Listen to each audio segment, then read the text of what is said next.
All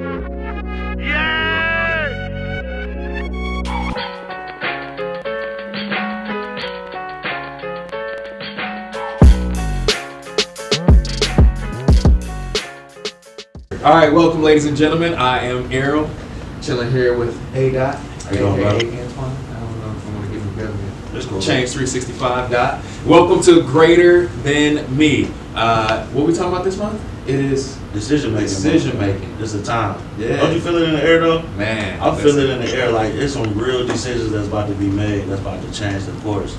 That's some lives. Absolutely. And I think that we're here for that, and we're gonna be able to, if we can, aid and support how we make those decisions as we need. Absolutely. Seasons change, which means there's a lot of things that change. So what we're going to talk about is those decision makings. But more importantly, we're going to start off with what I'm going to call, and I'm calling it just right now, the foundational four. Come on, all right, man. so I like that. Every Straight meeting, off the hip, though. right? That's it. Foundational four. Just boom. And so every meeting, what we're going to do is establish 4 points for whatever the topic is. So last month we talked about lust, and we talked about 4 key points of lust, and what it is, what it isn't. And so I wanted to establish that every meeting because, again, one of our things that we talked about is the importance with everyone walking away with something tangible that can be a thing. Like, right? We want you to be inspired, not motivated. And the reason I say that is because for me, motivation means I'm motivating you to do something, right? So it's great because I'm giving you motive to react a certain way. So that means whenever that motive ends, then you no longer are motivated to do that thing. But when I inspire you, that inspiration is going to last forever, right? And so that's the whole idea, is that we want to inspire, not just motivate. Motivation is good, but I think motivation is the spark to the fire of inspiration. And so we want to kind of focus on that. So we're going to foundational 4. Come on, man. That's it. That's what we're going to do. Like we're going to give it to the foundational 4 right up front, so then that can kind of help flow with our conversation. And just like every meeting, you guys will get a copy of this after we get done and after we wrap. So just look out for that. We'll send it out via text so that way everybody has it.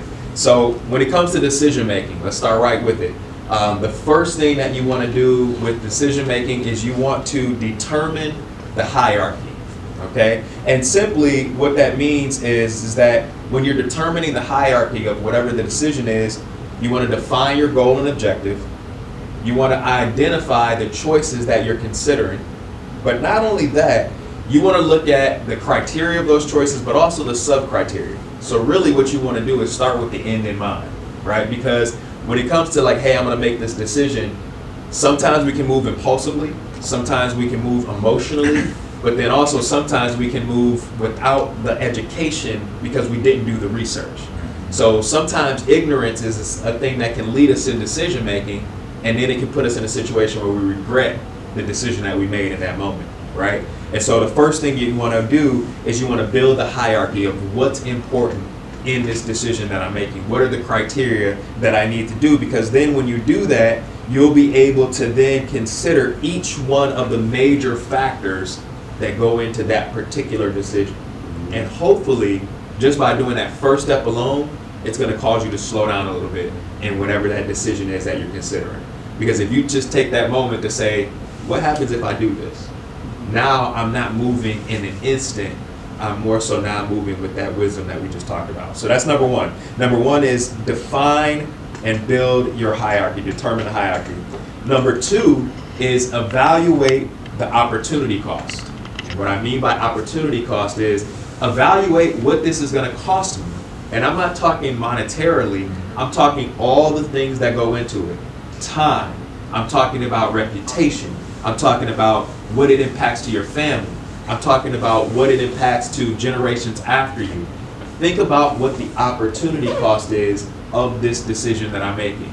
If I decide I'm going to go to the gym 6 days a week, the opportunity cost of that is I have to budget and prioritize my time. I have to make sure it's not taken away from my responsibilities. I have to make sure that what I'm doing is going to yield to a positive result of what the impact that I hope that it will do. So even just something that's healthy, right? Going to the gym 6 days a week still has an opportunity cost because I could miss certain things if I'm not scheduling that gym time in a proper way. And I use just the gym as a very light example, but when you take that and put that to bigger things in your life, you can really see like, wait a minute, what is this going to cost me, right? Because there's always a cost. And it's not always monetary, right? I know for us as men, we kind of think in dollar signs a lot of times, right? But it's a cost, but sometimes, like we talked about, it's not monetary. And I think we even touched on that last month when we talked about lust, right? We talked about like, hey, I can do this in the moment, but then what does it cost me a week from now, 2 weeks from now, 3 weeks from now, etc. So that's number 2, evaluate the opportunity cost.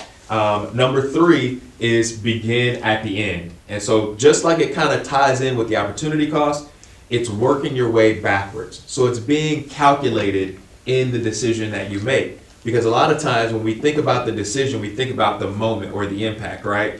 We joked about it with Doc talking about the Wagoneer, right? Doc can go out, sees the ad in the Sunday paper. Hey, they got the Wagoneer zeroed down, $400 a month. Boom, I can do that, I can afford that. Now you got the Wagoneer, but what about all the other things that go with it, like insurance, gas, everything else? You know what I'm saying? So it's, again, starting with the end in mind. I get the Wagoneer as an example. Now I have to do the insurance. What's the insurance going to cost me? How big is the gas tank? How much is it? Is it a V6 or a V8? Am I going to be able to put this safely in my neighborhood without worrying about my wheels, the stereo, and all the other things that go along with that? Start with the end in mind. What's this car going to be worth in 4 years? You know what I'm saying? If you start thinking that way about any of your decisions, it will put you in a much better position, because if you start with the end in mind, then you can start at a better position overall. So that's number 3, begin with the end. And number 4 is talk to the trust. And the trust is that group of circle of friends that you can confidently confide in and really believe in. Sometimes what happens is we make decisions based on, you should know that, right? How many times as a man have you done something because you expected that you felt like you were supposed to know because society expects you to know, right? And it could be anything, where it could be something so small, but you made this decision like, oh no, I'm gonna do this, I got this, because you just didn't want to ask somebody for help. You really didn't know what you were doing. You really didn't have an idea of how to do it, but you thought like, well, I'm embarrassed to really say like, hey bro, I never done this before, so can you help me? So you'll do it the wrong way, as opposed to talking to somebody that you can trust to say, like, hey, I remember you told me you bought a house, and what's title insurance? I never had to have title insurance. I never worked with a title company. How does that work? What's escrow, right? Instead of you just asking somebody that's done it before, you be like, that's cool, I understand. I know. How many times you said, I know, but you ain't know a damn thing. You know what I'm saying? But you playing it off. You're like, I know, for sure. For sure, no, I got that. For sure, the thing, 100%, yeah. But you really didn't know, right? So you have to be able to, establish your trust, right? And then talk to your trust. Because it's one thing to have people that you can confide in. It's a whole other thing to actually confide in them. And sometimes that's where our problem lies with our decision making, is we have people that have our back, but we don't trust them to have our back. Whether it be from personal hurt or whatever the case might be, or just expectation. So it's, again, the 4 points: determine the hierarchy, evaluate the opportunity cost, begin at the end, and then talk to the trust. That's the 4 points. And like I said, we'll send that out to everybody as we move on. Doc, what you got? Well, first off, man, I love the 4 points, the 4 foundations. I'm gonna tell you this. Foundational 4. The foundational 4 is so dope, because when you start thinking about it when you in line, I came up with my own little foundational 4, and they kind of line with the same thing. Right? I'm like, look at this guy, man. Look, right. I got, so my joint is, I got intent and purpose. Yeah. Right? What's your intent? What's the purpose behind the decision that supports your why? Yeah. In making the decision. We saying the same thing with this purpose, right? Yeah. I also went to James 1, 5, and 8, right, where it talks about, if any of you lacks wisdom, let him ask the Elohim, who gives to all generously and without reproach, and it shall be given to him. But he should ask in belief, not doubting. For he who doubts is like a wave of the sea, driven and tossed by the wind. For that man should not think that he shall receive whatever from the master. He is double-minded man, unstable in what? All his ways, right? And so being able to understand what is your intent and purpose help the double-mindedness. Because the distractions in the life is going to give you a reason to have a double-minded way. Yeah. But when you know the intent and purpose. So I don't want to get into the preaching, but I got pros and cons. That's another one, right? And then I got define the goal, which line up. All these line up. Don't they line up? Ain't this week? I'm good, That's good, right. cuz. I'm good.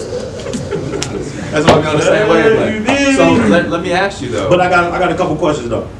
I got a couple ask you a question. I want to ask Yeah, you. you ask me a question and then we're gonna ask some questions. All right, I'm gonna ask you a question first because you brought up and I think this is important. What is your view on when we're interpreting the scripture Mm-hmm. and it says, I'm asking Elohim, so I'm asking God for wisdom, Mhm. right? Mm-hmm. What is your view on how that wisdom then comes from Him as a higher source? How can I determine?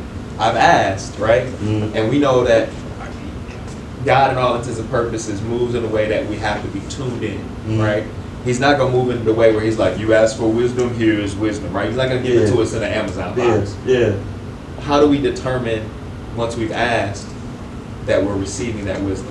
Man, you know what's crazy? Because I think this was the perfect way to line up after the lust conversation, right? Yeah. And so we building these blocks in decision making, and we building these blocks of how we hear from God. We building these blocks of what we know and who we are. Because a lot of times we kind of measure ourselves with other men, right? Well, he made a decision, but what's the reason why he made that decision? What's the purpose in his life? Why did he need to make that decision? We talked about that with the Wagoneer, my man. We're like, yo, yeah, I mean, he might can afford the Wagoneer. Right. And he whip up. This is my homie. And I'm like, yo, I want the Wagoneer too. But what's his situation to make him have the Wagoneer? Why is that a thing? And so I think we go back to the forge. Yeah. Right? The forge is important on purpose, right? Intent and purpose. What is the intent and purpose? God speaks to us who we are. Right. You know, He speaks to us to where we are, right? What is the real intent and purpose? Am I buying a Wagoneer so I can bag a couple older chicks or a chick with a couple dollars because I need her to, you know what I mean? Right. Or am I really bagging a Wagoneer because I really need it for a design and its purpose, right? And so I think from those perspectives, and that don't mean you can't, put yourself in a position to gift yourself and spoil yourself, but we also have to realize what are we doing it for, right? And that's that lust conversation versus the lust and goal. What is the goal? And I think that when he speaks to us, he speaks in goal origin, and which allow me to do my pros and cons of your way, right? What's the pros? What's the cons? Let me define it from the end to the back. And that takes me to what is the goal, right? And then learning from others. You know what I mean? Like, yo, you got a Wagoneer. What it cost you? You say, what? What's happening over there? What's happening over there? Oh, you say you got to do what? Check my bank account. Can I do that? Right? And so being able to align ourselves with other people and learn from other people, I think that God speaks from that perspective. For me. That's exactly what, and it's funny because that's exactly what I was thinking. The reason I asked him that question, the reason I asked you that question, is because I do think that sometimes, when we talk about from a faith movement standpoint, right, we have to get really practical. Somebody said, I think it was Pastor Tim, he said, we pray one thing and God does 10,000 things, right? And what I mean by that is, if you say, like, God, I want wisdom, you also have to slow down and not discredit those around you that are bringing you wisdom. Sometimes when we ask for certain things, we want it to look a certain way. Yeah. We want it to look like we expect it to look. And so we miss the opportunities to get wisdom because we expect it to look like a Buddha or a monk or a scholar, when really it could be like you talked about a few meetings ago, the guy at the gym that you had to just ended up talking to. That was a reciprocal conversation, and there was something that you were able to take out of it. And had you not just slowed down in that moment and took in the time, you could have just been like, oh man, I'm AirPod mode, I'm in the gym, I'm not, and tuned out the world. But you just asked for wisdom. You know what I'm saying? As an example, you just asked for wisdom 3 weeks ago, and now you got an opportunity where somebody maybe you don't know, or somebody maybe that you haven't encountered before. Have you ever had that situation where you've asked for something and then randomly something has happened, and you're like, why did that? Yeah. How did that? Like, I don't be. And then now you in a conversation, you have to take into account all of those little moments, because all of those little moments add up to mean something. And when God moves in our favor, 9 times out of 10, He's doing it with the assistance of people, right? He's not doing it in the assistance of this magical, mystical being that's coming down and bestowing us. He's giving us little opportunities where he said, I'm sending you this. I'm sending you this part. I'm sending you this email. I'm sending you this person on your job. I'm sending you this person at the gas station. I'm sending you this person who at the restaurant where you went to pick up the food that wants to start a conversation with you randomly. You know what I'm saying? You at the restaurant, I'm picking up food, like, hey, how you doing? Then you're like, oh.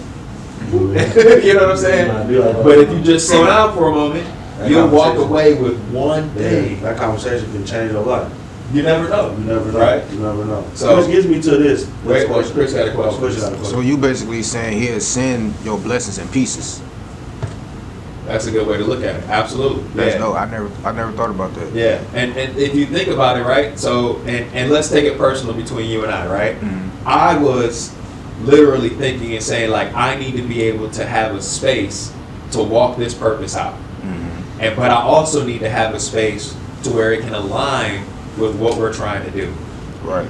I walked in here, I met you in AB, and it's just been materialized everywhere since. Right. But the randomness of how Chris and I met was me doing an internet search. You know what I'm saying? And since then, what we've been able to build in just these 6 to 8 months, you know, almost a year now, it's almost a year. We talked about that last time. But just in that space, it literally was an internet search. I didn't know Chris from anybody. I just seen the website. I think I sent the email, like, hey, this is what I'm looking to do. You say, yeah, come on in. Came in, we met, we chopped it up. I said, yep, that's it. I didn't even look nowhere else. Like, I didn't even go nowhere else. I had like a list. I created the spaces that could possibly work. I didn't even look nowhere else. First thing we did the EP here, and that worked out great. Did that live, and then it just started from there. So, yes, to your point, I think it does come in pieces and not necessarily in the presence of mind of what we anticipate it to look like. But we gotta be looking, we gotta be open to look for it. Because sometimes we'll be so closed off on our island, isolated, that we are blocking or missing the opportunities that come in those little pieces. Yes, like I call it be still, personally. For Yeah. myself. Yeah. You have to slow down a little bit, not be in such a rush because you don't know what direction it's coming in. So I just make it a little simpler for myself. Yeah. Be still. You heard it as a kid with your mama. Be still. Yeah. That's all it was. Yeah. You might miss something. I'm glad you put it like that. That's good. That's good. And about the childhood back. Yeah, we all. That was sweet. Think about, my mom had this eyebrow. She just looked at me and then be like, all right, man. You know what time it is. But, you know, to add to what Chris was saying, I think, and to add to what you were saying, like if you ever have like an escape room, right? They can't give you everything all at one time. Because if you had all the clues at one time, you couldn't think, you ain't gonna be able to get to like the first clue out. You know what I mean? So it's like, or it can be such an overbearing that you ain't gonna do. You're like, man, I gotta do this, and this. I mean, felt like that. Like when you got so much on your plate, I shut down. I'm one of them. Like when I got a lot on my plate, I'll be like, you know what, cuz I ain't even about to even think about it. But that prioritizing and being able to say one thing's first, right? You can give your whole energy into the one thing to make sure that one thing is good. Rest, come back to the next one, and I think that's how God kind of gives us that in pieces. Because of that faction, of that, nigga, you told me I'm about to do this? I'm sorry, right? Whether you believe in yourself, whether you think you got the tools, whether you think, whatever the way of talk yourself out of it, I think you'll talk yourself out of it if you gave it all to us everyone. Like if God dropped $10 million on you right now, most of us in here probably bang the bag of it, you know what I'm saying? But if we got it in 50,000, 100,000, 250, and you look up, like, man, you dropped $10 million on me in 3 years. You got $10 million for me? Go ahead. Chris in the back like, you got come on, stop. I want to give a copyright infringement. Kirk come looking for me. Like, first off, he was out of key. Second off, but no, I think that's a great way to put it. Is that it is. It's like that, literally that domino effect, right? Is that everything kind of leads to the next thing if you're open to receive it in that way, right? And so tying that into that decision making, if we don't have that first one, if we don't have a hierarchy of what is the priority, right?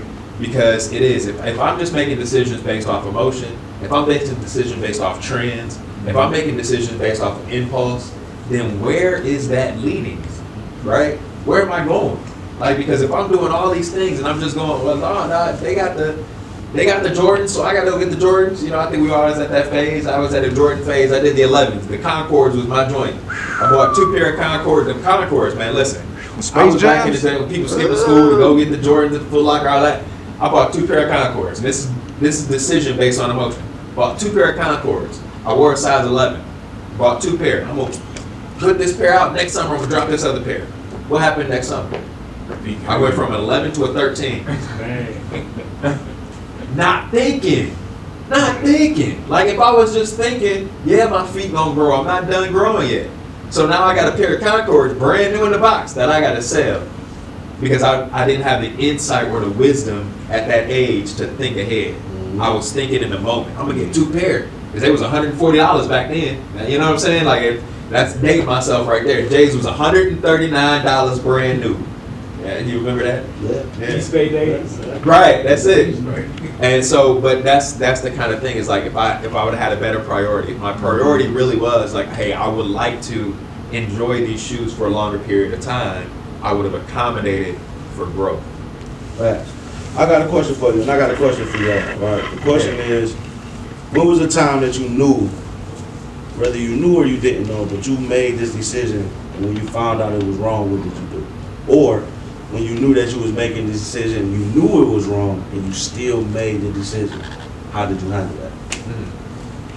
Because I think as men, because we are the hierarchies, because we smart, right? We think we can outsmart the system. I know I do. My mom used to call me, boy, you're so smart, you're dumb, right? Because I'm always trying to outsmart the system. Oh, this decision might not be the best decision, but I'm making it anyway, right? When was the time that you made the decision, whether you knew it was or you didn't know it was, and then how did you handle the outcome forward, if you still in the outcome, whoever want to go?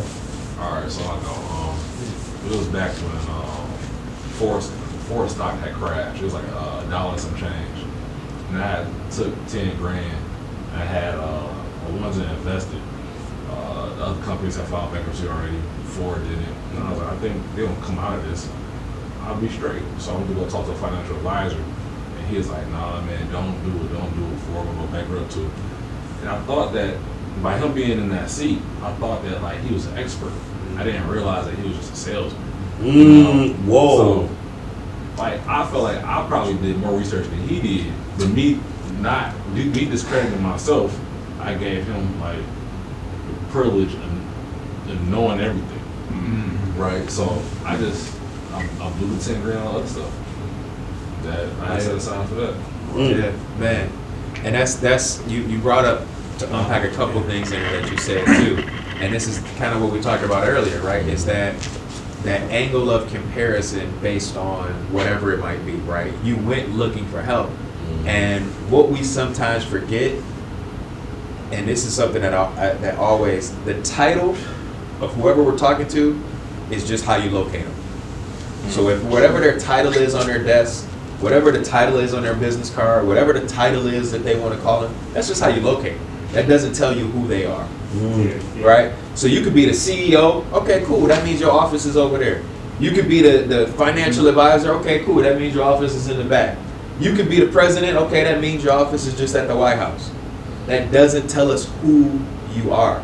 And so we can never get in that position, but we have to be mindful, because it does happen. I think we all do it. That's a very real thing that you, like, that's a real thing that we've all done it before. We've all done it, right? Trust somebody else's expertise because they say they're the expert, right? I ain't never called myself a financial advisor, but you did. So I'm coming to you because you did, and not knowing that you don't know as much as me. You know what I mean? So I'm with you on that. I should have been still. Right, should have been still. I should have doubled down on my idea. And then not only that, right? So and two, and that's another point. Like that was one of the 4 points. Talk to the trust, right? Yeah. The hard part is that you had a resource that you went to, but it wasn't part of your trust. Right. And so what we have to do is branch out, and even if we don't, and that's kind of the idea of hopefully being able to create this space, right? Is because let's say you never did anything in the stock market before at all whatsoever, but somebody else over here has done the stock market, right? For instance, there's a guy I grew up with that was doing stock market tips and investments and stuff like that, and was teaching that to the community. had I known you at that point, obviously it's just all hypothetical, but had I known you at that point, like, I don't know about it, but I've got this resource, and I've known him for a long time, let me connect you to, right? And then now you can say, well, yeah, man, this happened, because guess what? Ford wasn't the only company that went bankrupt. We've seen it happen with the banks a long time ago. So when Chase and Wells Fargo and all the banks went through their liquidity crisis back when the mortgages crashed, it was the same kind of climate, right? So now we have resources, whether it be either the people that we are in our trust, or even digital resources, right? Like people like there's other investment, right? That that are like, hey, this is what we're doing. This is the things that we can talk to. There's so much that's resources now, but we got to look for it and establish it, and then know who to trust.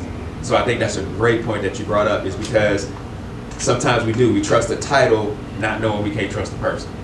And that's the hard part. I mean, and advice is just advice. Just because you give me advice, don't mean I gotta take it. I still have to wait. Though I'm, like you said, I'm considering the source, but I still gotta wait and see. Does this make sense? Yeah. So, yeah. And then too, the thing that sometimes we run into the issue of is asking questions, right? And it goes back to that point of, right. We talked to another man. And we feel like it's this silent chess match, right? When ego gets involved, it's a silent chess match of I gotta know more than you know more, or I gotta act like I know as much as you know. So I'm not gonna really ask the questions that I need to ask, right? Because if you go to, as an example, now you go to a financial advisor, what does your portfolio look like?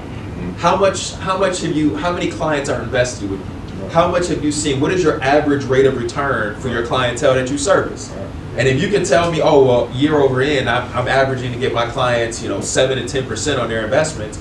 Okay, that's something I can consider. You know what I mean? Or you can start at, hey, you can walk out the bank. Where's the branch manager? How long has he been a financial advisor? Oh, he just started 2 months ago? Oh, right. He talking like he 15 years in. Right. Because like you said, he's a salesman, right? And we don't know that. Yeah. But that's the thing, is like we don't ask the questions because for whatever reason we get in that ego, that chess match of like, hey, I'm like, no, I know that. Yeah, no, that's cool. No, that makes sense. Mm-hmm. It don't make no damn sense to you at all. So it don't make a lick of sense to you. And I think, like when we're talking about the foundation for, I'm gonna raise this question.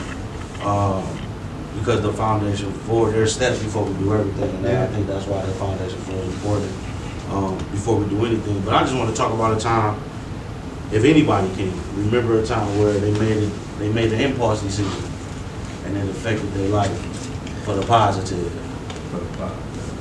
I never did that. Well, I was gonna say, I'm about to piggyback right off of him. Yeah. That same thing, and I don't know if he was pointing at me with it, but the stocks.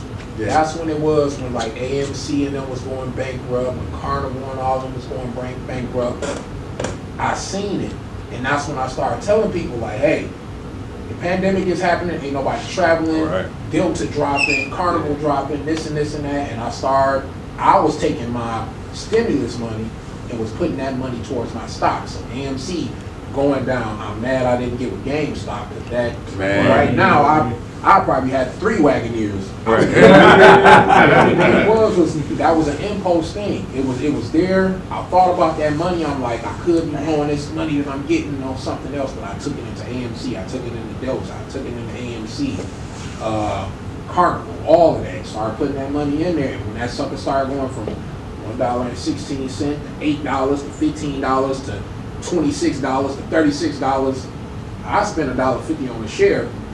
Now that sucker at $35 a share. Right. So that was one of them, like you said, that was that impulse. Something just told me like I could be playing around with this $2,500 I'm getting off. Let me go and pay some bills and put it in these stocks. And that's what. Wow. So I got a question. Was it really impulse, or was it really like you learned from making some other impulse decisions, and you had a little bit of knowledge of the stock market game? It was just a little bit of knowledge, but thinking for myself. Okay. Like I say, with the traveling and pandemic, wasn't nobody gonna be traveling, and I just started slowly seeing everything drop. I'm like, we gonna get out of this pandemic one way or another. So that's when I started seeing, okay, $1.16, $3 here. It was $28. So went down to $4, and we're going to put $50 on that. We put $100 on this. And that portfolio started boom, boom, boom. And I'm looking at my fiance, and I'm like, it's went up $3. You sure you don't want to put nothing in this? And she put her money in there, and oh, look at what I got. No, what we got. Right. Start talking French. Turn to Pepe Le Pew. Hold on, Start slow talking long. French. That's good. Yes, sir. Oh no, you know what? I was just saying, when I just said that, and I made that comment, I was saying every time I made an impulsive decision, it never worked out. Okay. So I was just, Yeah. Why do you think it hasn't though? why hasn't it worked? Yeah. 'Cause what he said, I didn't think it through, and it was more so emotional, and there was no calculated, nothing logical behind it. It was just, you know what, I think this can work, let me go do it, boom. Yeah. Never panned out for me. Every decision that I made that panned out, I thought about it at least a little bit. At least a little bit. You have some common sense, right? I don't think I've ever made an impulse decision that worked out, even when I seen other people make the same decision. Like, I done literally made decisions like somebody else. I'm like, how's it working out for them? And it ain't working out for me. Yeah. Right? Like, how this nigga hitting on FanDuel every week? Really? I'm trying to change my life, FanDuel. And I can't get a dime. You know what I'm saying? I done lost, you know what I mean? But you got a Parno. I don't know what it is, right? Yeah. All right, but it's the impulse, right? I think impulse decisions is not always, and even though he felt like his was impulse, I feel like he knew a little bit more than we were giving himself credit for. Well, and maybe sometimes it's not knowing more. Sometimes it's just the discernment of it, right? So sometimes, like if we look at all the scenarios that were mentioned, right? There's multiple phases that go into that decision making. There's this concept, and it is I don't know what I don't know. That means I'm just completely ignorant to whatever the situation is. Then there's an awareness that says I know what I don't know, meaning I understand that I don't know what in a certain situation, which either causes me A, to stay in that ignorant state, or B, to seek the wisdom and information, right? I like where you're going with this. And then there's the third stage, which is the identity stage, which basically says, I know what I know. Meaning, I know, Chris, kind of as you mentioned and said, I know that I make emotional decisions, therefore I have to move in a different way that is not emotional based, right? Dan, your decision might say, I know that I have discernment that I can trust in certain situations, so I'm going to slow down, but I'm going to move in discernment whether I fully know the decision or not, right? And then on the same token, it could be a situation where it's like, I know that I'm not ready to make this decision, so I'm just going to avoid it, right? Those are all different ends of the spectrum. It's when you have the self-awareness to be able to say, what stage am I in when it comes to this decision that I'm making? Do I know confidently, like, okay, when it comes to financial investing, I know I don't know about financial investing. Let me go research. Or I can just say, I know I don't know about financial investing. Let me go see what Dot doing, and I'm just going to do that. Or I know I don't know about financial investing. I'm just going to wing it, right? Those are all, and they can play out multiple different ways. It's about how we end up learning ourselves to know what works in our lives to move us forward in that purpose and that discernment. So when that comes to that decision making, I think that's part of it. I like the trust but verify. Yeah. I always say that, trust but verify. And then I like what you did, because you didn't drop like a whole G on the stocks. You just did a little bit at a time. Like you like, man, I'm gonna put $1 here, $50 here, $30 there. You weren't all in, but you just like, man, let me see what happens. And then you saw the fruit of that decision. Like you start seeing the stocks going up, like, okay, cool. And then you kept doing it. So I just feel like one thing with making decisions is kind of like, how can you not, you can go all in, but it's like once you go all in, like you stuck. Yeah. Whether it's for the good or for the bad. But it's kind of like, it's good to make a decision, but like, okay, how can I stick my toe in? Okay, now my whole foot. Okay, now my whole leg. Okay, this is a good decision. This works for me. versus you go all the way in, put your whole body in, now you 6 feet under, Right. and you 4 feet tall. So I wanna raise that question because, like, if you're not all in most situations, I mean, you think feel the me? same thing. Like, you get people that throw whatever feedback towards that way. Especially, and I'm saying this from a perspective of either your homies or people that you call your homies, or a woman, right? Like when you building a relationship and you not all the way in, and people know it, they kind of like, you ain't all the way in, right? They don't respect that you're not all the way in, and they can kind of hit you with this peer pressure to make you either be all the way in, or for me, I'm one of them niggas that'll be like, if you pressing me to be all the way in, I'm gonna be all the way out. And I might could have missed out on something. You know what I'm saying? And so, like, when do we decide, or how do we keep our mind to know that if that's the way that we're gonna make decisions, to be okay in making decisions that way? Now, I have something for that and a couple of the questions, to be honest with you. Yeah. So, to go back a little bit, for a decision that you knew was a bad decision and you did it anyway, where that ego and that stuff come in, it was in 99. It was in 99. And a partner of mine had caught a case in October of 99. He was going to jail, there was no question about it. His lawyer told everybody, sit down, it's on fire. Me in my mind said, he just had some bad people that ran him up the road. Like because that's what happened. He was set up. Yeah. In January of 2000, I caught a case. Fought through it, was thrown out. I learned some very important words at that time when the judge said, dismiss without prejudice. Yeah. All I heard was dismissed. Get to May of 2000, my mom called me like, hey, you got a letter here from Wayne County, whatever. I'm like, open it. So she telling me what it say. I called my attorney.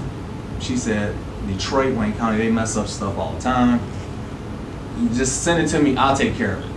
Well, what they was taking care of is that they were reopening my case saying that they had more evidence, which translated to, instead of 6 police reports that didn't all line up, they made one, put different names on it and photocopied it. So everybody had the same story at this time. So I fought through that, and so some crazy stuff, but I almost did 20 years behind that. Wow. From being told though, seeing it, being told, and still basically said, I'm straight. smarter than that. Right. So that was a time where I made an absolute poor decision that could have really, really Launch your life. changed everything for me. And moving forward, where I made an impulse decision that worked out was how I got into real estate. I was in corporate America, I'm making my money, everything's fine. I was actually the top boss in my situation. Like it was in my situation. Of course I had bosses, but here in this location, it was mine. Running the highest earnings, everything throughout the company, even the corporate office. And I started to hate it, to be honest with you. I love the people, I love my team, but the way they ran the business up top, it didn't sit right with me. So I quit. I walked away from it, and that's how I went to real estate, which that almost caused me problems in my marriage. So my wife was like, what are you doing? Like, you're going to zero. Yeah. So even when I started, the people in the real estate office, they said you should do it part-time, and it's gonna tie into kind of what you said last. They're like, do it part-time, get yourself going first, because it takes time. Yeah. And what I said to them is, I feel that you get out of things what you put in it. So if I put part-time energy in it, I'm gonna get part-time results, and I'm not gonna see a full-time benefit. So I gotta give it a full go to really see. And as it pushed forward, went from comfort to uncomfortable and zero, and legally, it's been the biggest bags that I've ever experienced. So I walked away from a for sure thing to a believe in myself, trust in me, and figure if it's being done, it can be done. You can't tell me how hard to work. Right. And that worked out for me. But when I would never advise, even people that came to me and like, oh, well, you was in corporate, I say I would not advise this. I'm not saying, oh, Yeah. just quit and go do. You can do it. I'm not crazy. I'm not telling nobody that because that's a lie. Yeah. But I say this is what I did. I would not advise it, and if I really had thought about it, I may not have made the decision because it doesn't really make sense logically. You know, if I run across the street and don't look and don't get hit, I'm not smart. I'm not sweet. I got lucky. It was a dumb decision that worked. Yeah. You should look before you run across the street. And so I literally ran across the street without looking. It worked out for me, but it was not a smart decision. No matter how it worked out, it just happened to work. Yeah. So I also think that goes along with what you were saying about knowing who you are. Right? Like, absolutely. because if you are a person that gotta be all in, then it's supposed to be like that for you. Right? Like if you're a person that's supposed to, like you gotta see that gradual step, it's supposed to be like that for you. Like and so go back to learning who you are. Yeah. Right? Like to be able to make those decisions, because I asked the impulse decision because I think we make impulse decisions on a daily basis and they're not always wrong. Right. Right? Like if I say no to pork, or you might be like, yo, you want something to eat and it's 7 o'clock and I'm not hungry, I can eat. If I wanted to, if I thought about it, I might be like, you know what, I can take this bag, eat. But my impulse is just like, nah, I'm straight. You know what I'm saying? That could have worked out for me. That could have been a bad meal, not a bad meal. But I think that we make impulse decisions based on who we are too, though. Well, go ahead. Yeah. I was just going to say too, I think in both instances that you mentioned, it's about, with the decision part of what you're saying, it's really about creating and understanding the boundaries, right? So Come on, man. to your question about how Stepping do ahead of you, my nose. right, Stepping ahead of my nose. look, to answer your question about how do you then create that environment where you can say like, yo, I can't be all in yet. You have to be able to communicate that, right? Yeah. The only time we get in situations where things become frustrating, confusing, or intolerable is when we don't communicate or figure out how to clearly communicate.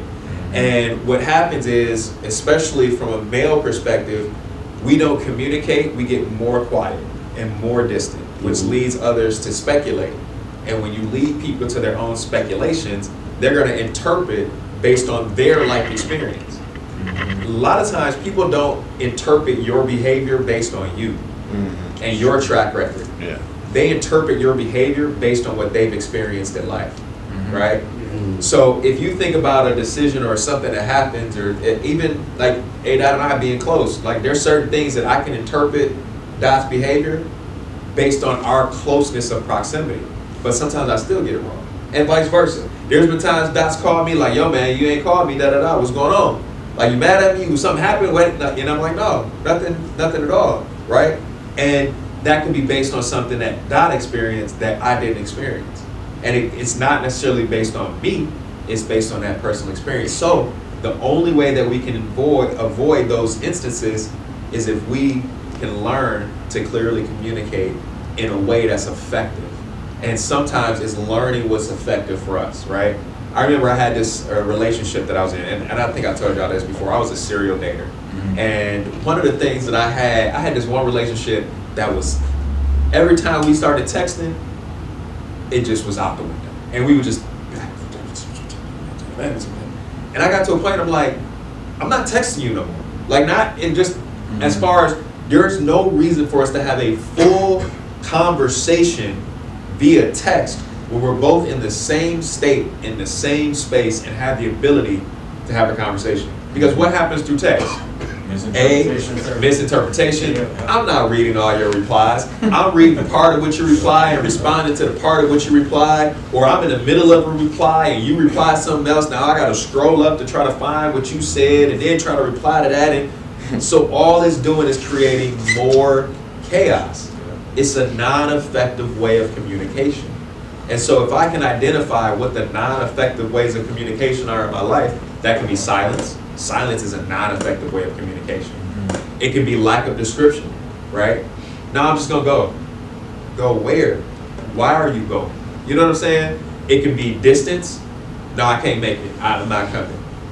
That's non-effective, right? when we're able to take whatever the relationship is that we have, whether it be with our family, with our children, with our spouses, with our coworkers, whatever, and determine, okay, this is that relationship. This is how I can effectively communicate, right? And then I push that agenda forward, which makes me uncomfortable.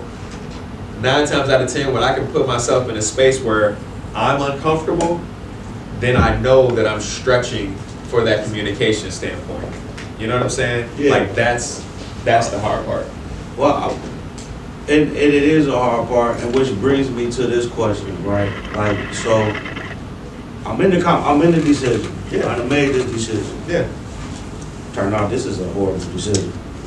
How do I get out this decision? Like, how do I get to a point to where I done made the decision, I'm seeing it ain't going the way I thought it was going? And I mean, I done went through the 4 foundations. And Yeah. It ain't foundational. You didn't start with the end in mind. So what do I need to do to either, am I trying to fix it, or do I need to start all over and make another decision? You gotta first be honest with yourself. Okay. That's the first thing, because we do a lot of crazy stuff and we're not being honest. So we trying to make sure that I'm not being followed. We're trying to make sure she don't know this person. We're trying to make sure, so we find in every way to avoid the truth, which is you shouldn't be doing what you're doing. So now I'm gonna blame people. It's like these people ain't nothing. They snitching. They this. I'm pointing, but every time you point, it should be a thumb pointing right back at you. So if you be honest with yourself, that's how you're gonna start to evaluate to get out of the situation or continue on in it. But at least now if you know what the end is, because no one says, I'm gonna sell dope and make a lot of money. It's like, but man, if I go to jail or I think, that's never the thought. Right. Yeah. Your whole thing is to not get caught. Yeah. But you're not thinking, what if What you do if I get do caught? get caught? What does this carry? Yeah. Is this the beat? Da-da-da. Yeah. And so I think it just starts with being honest with yourself. And that's the only way you're gonna get out, because no matter what somebody else tell you, it's not gonna matter if you don't come to that that reconciliation yourself. So I like, think that's where you start. in the being honest part, and I'm, Mhm. Yep, I like let's to talk. ask questions.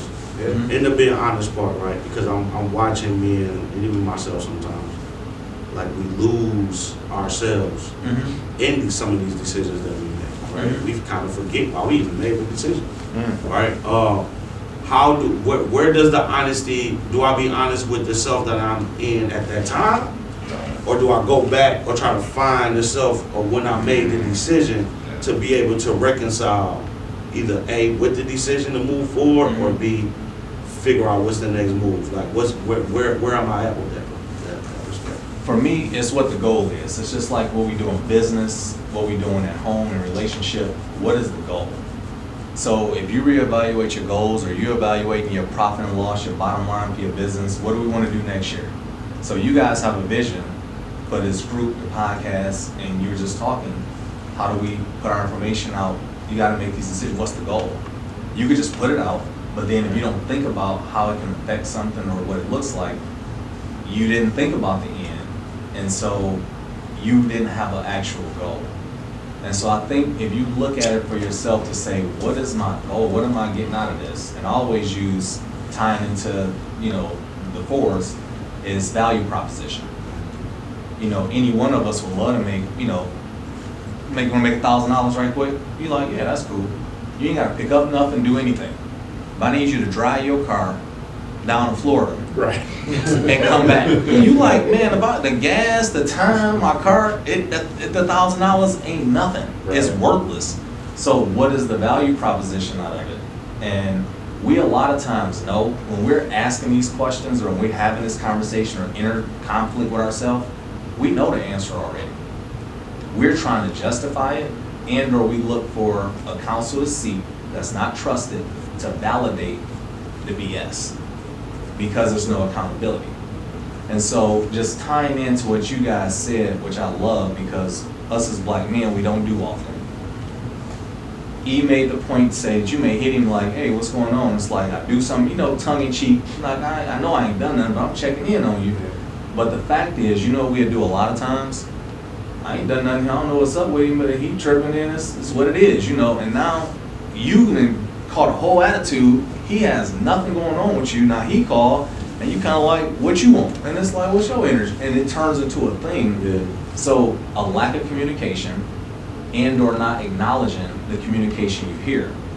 And finally, before I jump off my soapbox, I used to hear people always say, I heard God say this, or God spoke to me, or God put this on my heart.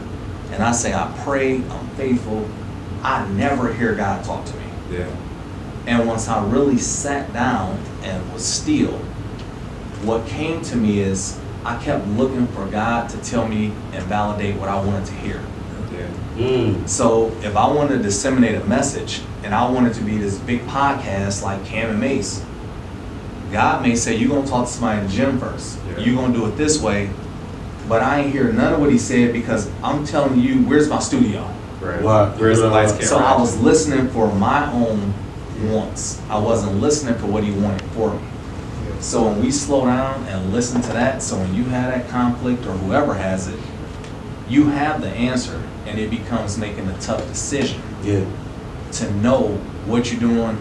It ain't working, or it's not there. It may be time to fold the tent Yeah. and kind of do something else. So Yeah, I appreciate that's that. how I think that's I think that's great. I think that's a great point to wrap up our on-camera time. We're gonna Yep. keep the conversation flowing. But one of the things I wanted to, because I love what you two just talked about, takeaways that I had from what you talked about. Yeah. Your question was, when I find myself in a position where I've made a decision that I now need to get out of the decision because I recognize it's a bad decision. Couple things. A, it goes back to what you said. You have to be truthful. Tell the truth. But not telling the truth to the world, just tell the truth to yourself. Start there. Start having that honest conversation with yourself and tell the truth. Because you can tell yourself the truth. The second part of that is, don't hide from that truth. And if that truth, whatever it is, makes you uncomfortable, it makes you feel guilty, it makes you feel whatever it makes you, whatever emotion that it makes you feel, live in that emotion and then move forward on it. But the first two steps is to tell the truth and don't hide from the truth. Kind of like your point was, you're saying you're hiding by blaming everybody else. You're hiding by not talking. You're hiding by avoidance. You're hiding by all of these things that we just typically do, right? Oh, I'm not gonna go there. I'm just not gonna talk. I'm not gonna answer that text. I'm not gonna pick up that phone call. I'm not gonna deal with it. You know, that's hiding, right? Mm-hmm. Or you're hiding from the truth of just being able to say, like, I made this decision because of this, right? Kind of like you mentioned, right? People will get into an illegal game and don't know the law. That makes no sense to me. You know what I'm saying? Like, you don't know the difference between what this will cause and this will cause in the time that you're looking at, but you're making this decision to do this, right? Yeah. If I'm gonna walk into something, I need to know, like, okay, if I'm doing this, this is how much time it's going to cost me. But if I do it this way, like, you know what I'm saying? Like, people that shoplifted but don't know the difference between a felony and a, you know what I'm saying? Like, if you would have just stole $3 less, you wouldn't be facing felony charges. Exactly. You know, it's like stupid stuff like that. It's about doing that, being honest, not hiding, and then also moving in that uncomfortable space. That's all on camera time we got. We're gonna keep this conversation flowing. Anything you wanna before we wrap up? I want to be able to say that I appreciate everybody for coming. Yeah. I definitely think that as men, this is probably one of the most important tools that we have is making decisions as we leaders, providers, teachers. And when you got kids, you got family, people that look up to you, making decisions can make or break your stock in your community, your stock in your family, your stock for yourself, right? Because we get confidence in the decisions that we're making, not just for ourselves, but for everybody else. So I'm super excited to watch this back. Yeah. I'm super excited to have the conversation outside of the camera because there's some other questions that I want to ask and propose too. Yeah. But the foundational four is a great way to start. Yeah. And when we're making decisions, we got to know that though we're making them for ourselves because of who we are as men, we're making them for the people around us. Yeah. And decision making is the most empowering, but also probably the most frightening thing to really consider when you do it. So we want to thank you for joining us. This is Greater Than Me. We want to thank all gentlemen in the room for being here with us. And we'll see you next month. We out here. Peace.